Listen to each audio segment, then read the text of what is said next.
by the way. By the end of this, I want you all to have this theme. All right, let's talk about, I like to start with open houses. Guys, I sold 42 homes my first year simply by doing open houses. I have never paid for a lead. I get a lot of referrals, but that first year I wasn't getting referrals. It was all done with open houses. How many of you do open houses? Okay, how many of you sell the open houses you're sitting? There's a couple of you. Good for you. What do you think your success is? You don't track it? Well, we got to change that. Okay, somebody else, what do you think your success is with selling the home at the open house? Alita. Okay, so what she said was, after starting to use the steps, she sold 2 homes out of the open houses that she's been sitting. And that was in how long, Alita? 2.5 months. Good for you. Good for you. So I do a simple setup for open houses. This is how I set up. Why do I have 4 chairs at my table? So they can sit down with me. If you don't have the chairs on the other side of the table, they will not sit, but I want to tell you guys a trick. You also need to pull them out from underneath the table and turn them slightly so that they look inviting. Okay? I like to have the table. I like to have either a tablet or a computer. Why? So you're ready. So you can do a consult with them right there. There's no better way to narrow people down than if you pull up the search right in front of them and you're having them help you pick what they like. I do that all the time in open houses. Okay, clipboards. I'm the clipboard queen. You guys will learn why throughout this. So I have a survey there. The surveys are on the clipboards. I give them the clipboards that they walk around with, which we're going to go through in a minute. But I always have clipboards. I use clipboards even when I show properties, which you guys are going to learn. Okay? And then bullet-pointed flyer. The bullet-pointed flyer is very, very important. How many of you are giving the MLS sheet and be honest? Okay, some of you. Why? Because that's what you've been taught, right? Give them the MLS sheet. If you give them all the information, they don't need you. They don't need to ask you anything. So on my bullet-pointed flyer, what I have is I have a photo, bedrooms, bath, square footage, price. My information on the bottom, huge. People do not keep your business cards. Notice business cards are not on here. I just had somebody call me last year that kept my flyer for 2.5 years and called me. She would have lost my business card. You will never see my business cards on that table, ever. I also don't leave the flyers on the table, which we'll get into. All right, so what is task tension? Guys, to the public, to the client, you are the equivalent of used car salespeople. I'm sorry, but it's true. We need to face it. It's who we are.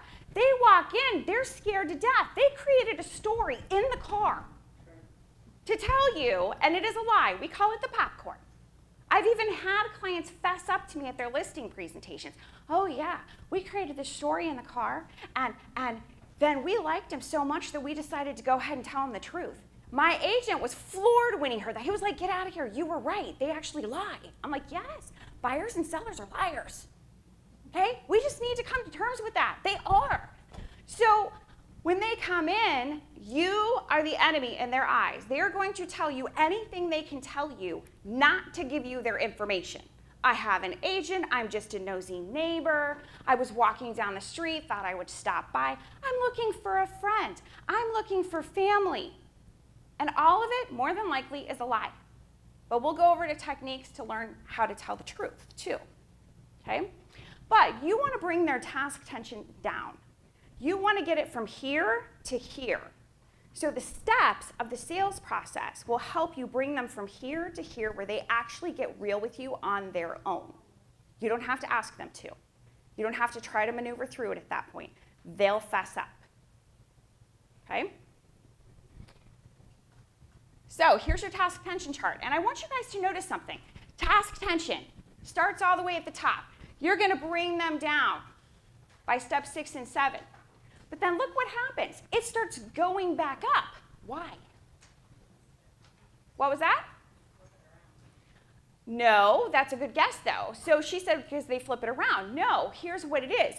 When you are bringing them down and they're getting real with you and they're being honest with you and they're telling you what's really going on in their lives, then you start going into the buying or selling process. Well, that starts to bring their task tension back up, but it's not against you. Here's what I want to tell you guys. If you stay down here at the bottom, they will never buy or sell from you. You've got to start building them back up so that they pull the trigger. So the first step is the meet and greet. All right, I need a volunteer. You know what? I'm going to take you. Come on up. Yes, come on. I'm not going to have you talk. You're going to come over here. You've got this. We don't just do the talk here, we do the walk too. Okay. So, how many of us have been taught with an open house that this is how you greet people? Hi, my name is Tina. How are you? Right? But seriously, how many of us have been taught that? You can sit down. See, that wasn't bad. That was it. Give her a hand. But how many of us have been taught that you walk up, you introduce yourself, hi, I'm Tina, what's your name? By the way, you have to sign in or you can't walk through the home. What? I can do whatever I want. I've even had people, I've watched this, okay? I've had people, I've been sitting back and I've been watching people greet people and you walk into their space. What gives you the right to walk into their space yet?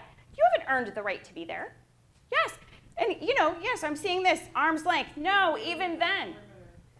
They're expecting you to walk towards them. Be different. How you get people off their task tension is to be different.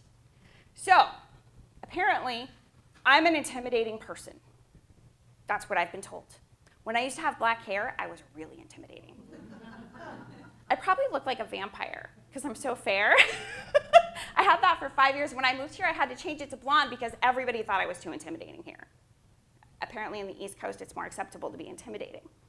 So, I tend to stay seated at my open house. I have my table in the front room because I also want to see how they're walking in. When they walk in, this is what I say to them. Hi, thank you so much for coming in today. How did you find us? I haven't asked them their name. I haven't approached them. They already know the drill. They're going to walk over to me because they know. Now, if you're not an intimidating person, you can be standing. How do you know? You try both. If people are really standoffish, if you're standing, try sitting. If people are really like, oh, hi, how are you? And they start talking to you when you're standing, then you're not an intimidating person. That's really a good thing to know, by the way. I think part of the reason I'm intimidating, too, is because I don't ever lose eye contact. When you're staring people in the eyes, they get a little freaked out. I'm looking for if they're lying and they know it. They don't like it. So when they come in, whether I'm standing or seated, hi, thank you so much for coming in. You want to thank them for coming in. How did you find us today? Well, hopefully you're putting out a lot of signs, okay? We like to put out anywhere from 10 to 15 to 25. Depends on where we are, and it depends on my agent and how much they want to put out. Now, have you guys noticed when you put the ones in the ground here, you got to drill the holes? Okay, because we're in Arizona. When I'm in Florida, they just take them and they just stick them in the ground. Oh, so easy.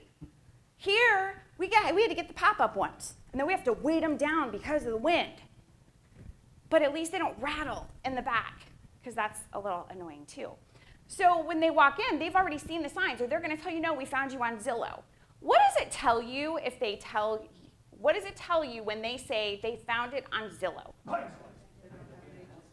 Yes. Stop being so distracting. They're looking. They are looking. They're like, oh, yeah, we found it on Zillow. Ding, ding, ding. And then they're like, but we're just neighbors.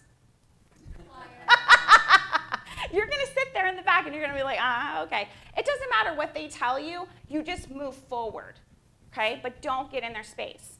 Number 2, in task tension, the story of the home. Why do we tell the story of the home? Come on. Linda?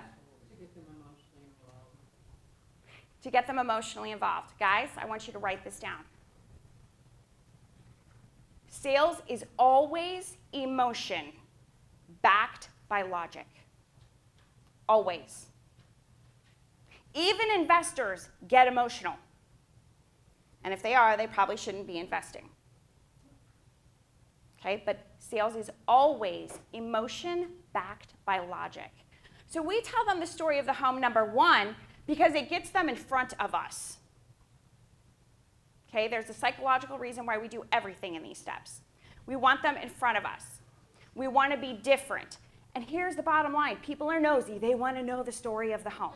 Now, you want the story of the home to be compelling. You want it to be interesting. You don't just want it to be features and benefits. It can have some of those in it. So I'm going to give you an example of a compelling story. Hi, thank you so much for coming in. How did you meet us?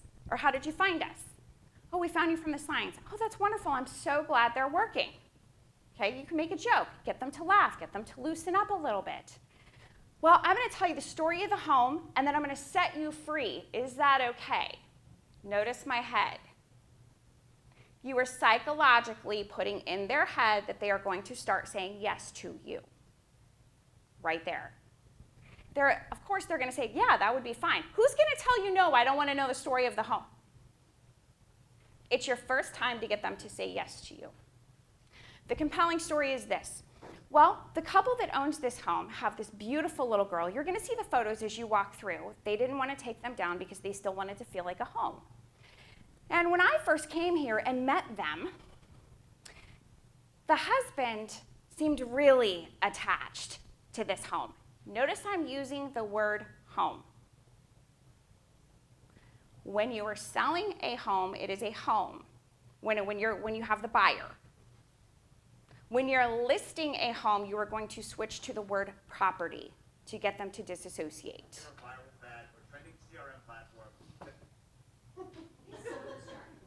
I'm going to send you out of this room, sir. I might have to leave myself. Sorry, guys. Jonathan. So, property is to disassociate. Home is to get them used to thinking of it as a home. You are psychologically planting that into their head. So, he really seemed to love this home. And when we were walking through, he was showing me this beautiful, updated kitchen that he made. He was showing me this amazing shower head upstairs that he put in the master bath. And he was even showing me where he's planning on putting the swing set in the backyard. So I had to ask him, why do you have me here? I'm not convinced you actually want to sell this home. And he said, well, Tina, here's the deal. I love this home. I love it.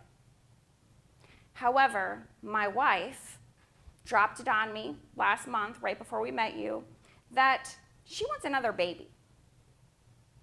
And we have to sell the home that I've put all of this work into, even the new windows and everything else that I've done, the pool, everything, to make it exactly what I wanted. So here's the deal. If you can find me a home that we both agree on, and it's not going to be easy, then I will sell this one. So fortunately, 27 homes later, and this was in a market, guys, where it didn't normally take 27 homes. Finally, 27 homes later, they found the home that they finally both agreed on. They move in next week, and now we can offer this home to all of you. So please walk through, enjoy all of the features that he's put in, and let me know what you think when you're done. Is that compelling? All right, we're going to stop for a minute. I need everybody to turn off their phones, and Jonathan, take your computer out. I hear phones dinging around the room. It's driving me crazy, and everybody keeps turning their heads. All right, good? Silence, please. All right, so, which normally I don't have to say that, but okay. And I normally don't have to kick Jonathan out of the room either. I don't know what's going on with him today. So, with that said, after you tell the compelling story, let me tell you another compelling story, okay? How do you get a compelling story if it's an investor that's selling the home? Huh? How do you do it? You go to the neighbors. The neighbors know everything. Besides that, it gives you a reason to talk to them. So you go knock on the door the day before you're going to do the open house. You say, excuse me, I'm doing the open house here tomorrow. And I was just wondering, I know investors bought the home, but do you know anything about the home before they bought it? Because I'm just curious. What happened to them? Everybody's going to ask me. And they will tell you, happily, because they're nosy, especially in the Sun Cities. Everybody knows everything, right? They'll even tell you if there was an upside pineapple over there. For those of you that understand what that means. I have some funny stories about that. So now, what do? You're going to set them free. But before you set them free, you're going to go to the survey. The survey is in your book. The survey has 5 questions. They're circle questions. Does the questions on the page matter? No. Does the sign-in on the bottom of the page matter? Yes. It does not. The only thing that matters is this. You're going to say, by the way, the sellers have asked me to give you this survey.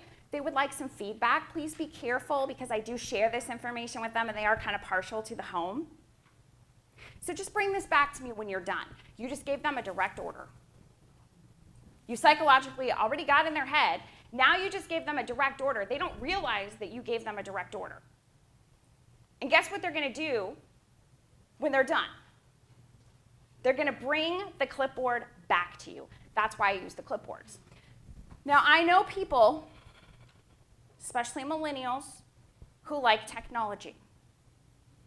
I know people who want to have tablets and all of this stuff at their open house, and they're going to have everybody sign in on the tablet, or they're going to use that one program out there where, when they walk in, it automatically registers them and whatever. You can use that in the background, but you still need to use the survey and the sign in on the bottom and make them come back with it because you're already taking control.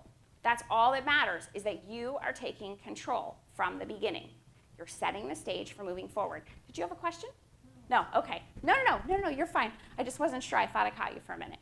Okay, so the survey, please use it. Now, I've had people cut it down. If you're over here in West Valley or you're using 55 plus, leave it the size that it is. It's tested. We've done 7, 8 versions of surveys to try to figure out what worked over the last six years. This one works the best in every market. Okay? Now you're going to set them free. I know there's you analyticals in the room that are sitting here going, what do you mean you set them free? What if they steal? Get over yourself. Get out of your head, okay? When you are going to that open house, it should already be predetermined with the seller or the listing agent, because I never set my own open houses. I set everybody else's. So it's already determined, hey, by the way, I just want to make sure that there's no medications, there's no jewelry, there's no guns. You do have to say that in Arizona. Sometimes they're laying on the table, right? And you want to let them know, I don't want any valuables out because I do set them free. So you preset that whole scenario so that you don't have to worry. But what are some other reasons why I set them free? So they can feel free to comment.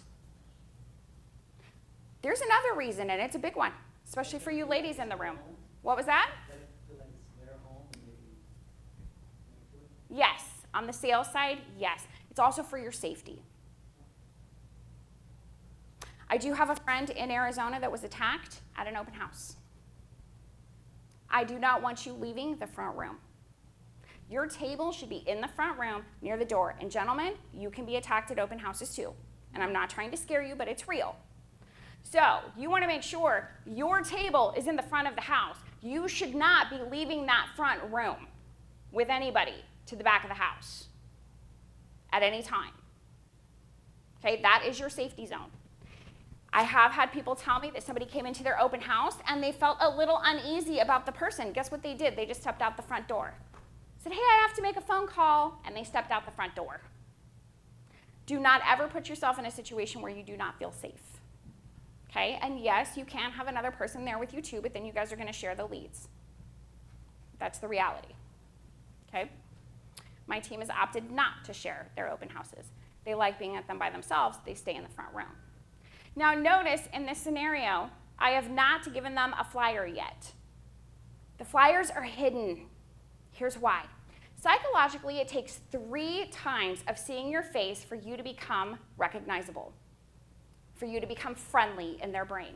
When they walk in the door, that's number 1.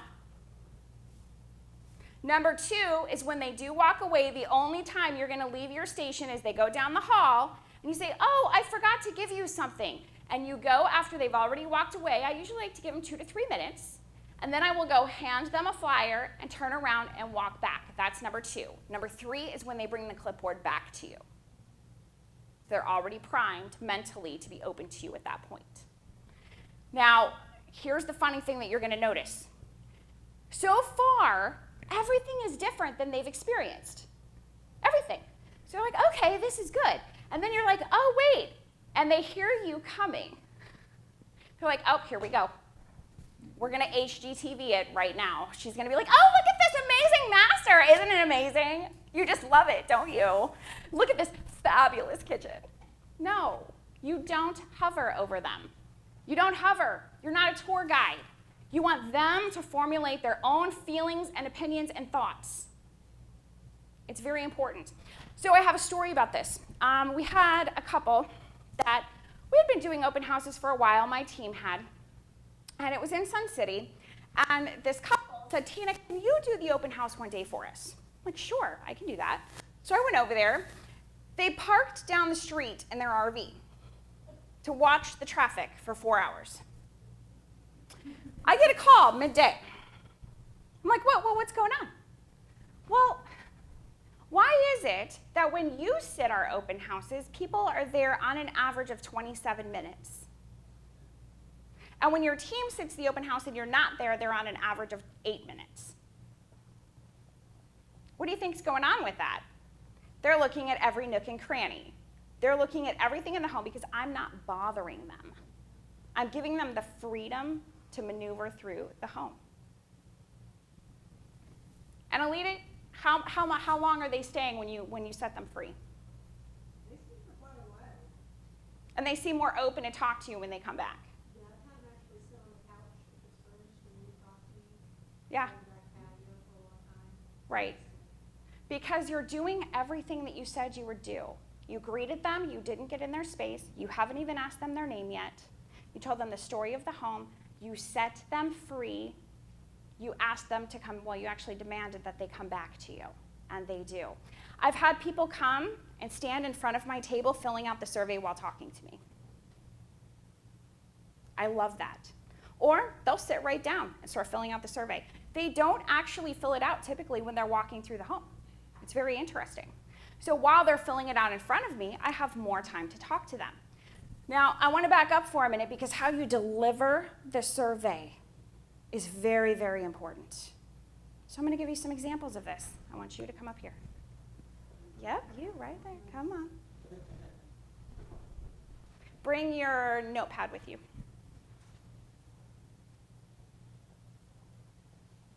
Don't worry, I'm not going to ask you to talk. Okay. All right, ready? Okay. So the sellers have asked me to see if you would fill out this survey for them, and would it be okay if you do that? Absolutely. Okay. But she's probably not going to say that. She's going to shake her head and she's going to say no. Okay, now, how about this? All right, and by the way, the sellers have asked that you fill out this survey. Please let us know what you like, what you don't like. Be careful what you don't like, because I do share this with them. Notice the eye contact. So there you go. You're done. Yes, there you go. Give her a hand. If you are confident in this business, they will accept your confidence. If you are weak in this business and second guessing yourself, I don't care if it's with buyers, I don't care if it's in an open house, I don't care if it's a listing. If you are weak and you don't believe in yourself, why should they believe in you? Now, I've had agents tell me they won't take the survey. We get limiting beliefs in our mind. The limiting belief is through COVID, well, I can't offer them a survey because I wouldn't take a survey. Well, you know what? You would take a survey if you saw the clean pens with the dirty pens in the jars that were titled and you had the little Clorox, little wipes right there, and then every time somebody's walking up, you're cleaning a pen and a clipboard. They would take it because now they feel safe, okay? And you have your little hand sanitizer there. Oh, before you touch that, let me sanitize your hands. Okay, we might get back to that in the winter again. Who knows? I hope not. I'm hoping we have a normal season this year. But it could happen. So it is a limiting belief that they won't take your survey. I'm picking on Alita because I know she's using the steps. Alita, do they have a problem taking the survey from you? No, and this girl's confident. Okay? There are other people in the room that I know that they've had problems getting people to take the survey from them. It's about your delivery and your belief in yourself. Okay? All right, when they walk back, notice task tension's coming down. Do you see that? It's coming down. And this, by the way, the chart is all the way through your book. In each section, it shows you where you are, so you don't have to write them every time. Okay? Building commonality. When they come back with their survey in their hand, whether they're filling it out in front of you or whatever, you can start talking to them. What if you liked something about them? What if you liked the shoes as they were walking by? What if you liked the ball cap, the t-shirt? Maybe it was a sports team that you liked, whatever the case may be. You want to compliment on something, but it better be genuine. They can tell when you're lying. So make it something that actually stands out. Now, maybe there's nothing you like about them. Find something else to talk about. But it can't just be real estate related. But when they do come back, you're going to say to them this. What'd you think of the home? It's a simple question. What'd you think of the home? Oh, I don't know, because you'll be able to tell from their body language. They're shaking their head when they're walking up. I'm like, uh-oh. I got to ask, what didn't you like about the home? Now, how many of you are afraid to ask the question, what didn't you like about the home? You need to know what the objections are. You don't want compliance. You want commitment. If you're accepting everything that they say, you're getting compliance. So you've got to get it out of them. Oh, I see your face. What do you not like about this home? Well, it's really small for this price. Okay. Here's where you go in. What were you hoping for? What were you hoping for is going to become your favorite phrase. Why? Because you're not locking yourself into anything. It's a very vague question. What were you hoping for? And whatever they're talking about in that moment, when they hand you back the survey, you can turn over the survey and start taking notes. Now, we are not fully in discovery yet, guys. That's step 6. But you can start writing down everything that they're telling you because you're going to get them to elaborate in step 6. And they're like, well, we really like this neighborhood, but some of the homes just are not going to work for us. Oh, yeah? Why? And what do you like about the neighborhood? Just start talking to them. And are you guys from here or are you from somewhere else? Everybody's from somewhere else here. So find out where they're from. How did you end up here? My favorite is when you're over in like the 55 plus retirement communities, or when you're in a neighborhood where you have more mature people that come in and you can tell that they've been together a long time. And you can say to them, I've got to ask. I can tell you guys actually still like each other, not just love. I can tell you guys still like each other. How does that happen? Because in today's day and age, I feel like that's lost. How did you guys meet? How did you know you were the one? They love talking about it. When you get him talking about it, he'll be like, I remember the day she walked in, and what color shirt she wore. What am I doing with those questions? I'm getting them emotionally involved. Why? Because sales is emotion backed by logic. Them choosing you is emotional too. So whatever the commonality is and the conversation, however it flows, they're going to break their own pact. They're going to pop their own popcorn. Those kernels that they were cooking out in the car, that story, whatever they came up with, this is how it's going to work. You're going to be talking to them, and all of a sudden, you're going to see the look.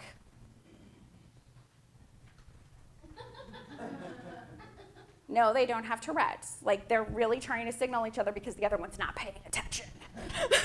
Or you'll see the slap. Whatever they tell you in that moment, it's okay. You give them a pass. Okay, Tina, we kind of have an agent. They send us a search, but we've never actually met them. Oh, well, how did they get your email to give you a search then? Well, our friend told us this was the agent, so she gave them our criteria, and they've been sending us a search, but we've never met them, and quite frankly, we don't even like what they're sending us. Oh, well, that's kind of a problem, isn't it? Well, yeah. Well, I'm not here to step on anybody's toes or anything, but if you've never met them, are you open to working with somebody else, or do you want to try them out? I'm not trying to step on anybody's toes. What would you like to do? Okay? Or, this is one of my favorite stories. We were at an open house. This lady comes in with her husband. She comes in, she's like, hi. Now, I'm going to do her voice because this is really how she sounded, okay? She's like, we get to this point. She's like, I have to tell you the truth. I'm like, okay, what's going on? We have a listing around the corner, and you're here every single week, like 4 days a week. I've counted. Okay? Our agent's never done an open house ever, and our home it's not showing, and can you come look at my home? She really did talk like one. She was there. She was there when this happened. Let me tell you something. Unfortunately, this woman was with my same brokerage. This woman happened to have, I think, the number 2 agent in the entire world with that company. And this is the second or third client that has tried to fire her to hire me. So I find out who her agent is, and I'm like, oh, no. She's like, well, can't you just do the open houses then? You can do the open houses. You work for the same company. Well, she doesn't allow me to do the open houses anymore, but I could send a team member to do the open houses because she doesn't know their name, and so that would work. Okay, great. Can you come look at it too, just in case? So I call my broker. I'm like, okay, listen, Jim, he's like, not her client again. I'm like, oh, I know. I'm trying to get this woman to stay with her agent. I'm like, no, she's a great agent. You need to stay with her. She's number 2 in the world. Stay with her. And she's like, but I don't like her, and she doesn't listen to me, and I have to deal with this other person all the time, and she's never even been to my house. Why is she my agent? I'm like, I don't know. You signed the listing agreement. I don't know. And she's like, okay. So she calls me back 3 days later, and she's like, Tina, we've decided we're going to fire our agent and we're going to hire you. No, you can't do that. Yes, I can. I called the broker. He said that as long as I filled out the forms that he's sending me, that I can hire you. And so I had to call the broker and make sure that that was okay. Guys, this happens all the time. All the time. So we ended up selling her home for her, within, it had been on the market 5 months at that point, and we literally had it on the market 6 weeks, and it was gone because of open houses, because we were getting people emotionally involved when they walked in the door. So it really did work out, but yeah, that agent will never, ever, ever talk to me again, ever. Thank the Lord I've never run into her again, because, whew, that was bad. So you give them a free pass no matter what they say. I'm not really a neighbor. I actually found the home on Zillow. I'm not really looking for a family member. I'm really looking for myself. Okay, that's okay. Everybody tells me that. It's totally fine. And then you move on, and you let it go. When they break their pact, you know one very important thing. What is it? you have trust. Now they've decided right then and there that they trust you and they want to work with you. If they don't break their own pact or tell you what's really going on, you still have work to do. But don't take it for granted yet that they trust you either.